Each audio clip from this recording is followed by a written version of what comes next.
Мына сұрақтарды білмесең, нағыз ұбт-ға кірмей қойсаң болады. Қазір біз сіздермен нағыз ұбт-да келуі мүмкін сұрақтарды талдап жібереміз. Бірінші сұрағымыз: Платон мен Аристотельдің саяси және де этникалық көзқарастарына сүйеніп, шығыстың әлеуметтік идеяларын одан әрі жетілдірген ойшыл кім дейді?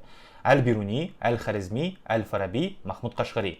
Бұл жердің дұрыс жауабы әрине Әбу Насыр Әл-Фараби болады. Бұл кісі Платон мен Аристотельдердің шығармаларын оқып, зерттеп, араб тіліне аударып, одан сайын жетілдірген. Келесі: энеолит және де ерте қола дәуірінде қалыптасқан мәдениет. Пазырық, Ботай, Тасмола, Көне Шұңқыр. Бұл жерде дұрыс жауап ол Көне Шұңқыр мәдениеті болады. Пазырық бізде темір дәуірі, Ботай бізде энеолит дәуірі, Тасмола бізде темір дәуірі. Үшінші сұрағымыз: Бұхара әмірлігін, Қоқан мен Хиуа хандықтарын және де Түркменстанды бағындырған казак әскерлері. Жетісу, Орынбор, Сібір, Дон казактары. Бұл жерде логикаға сүйенеміз. Мыналардың бәрі бізде орталық Азия болғандықтан, Орта Азия жерін Жетісу жері арқылы бағындырған. Ал мына сұрақтың жауабын комментарийға жазып кет. Иван Грозныймен одақтасқан хан кімі?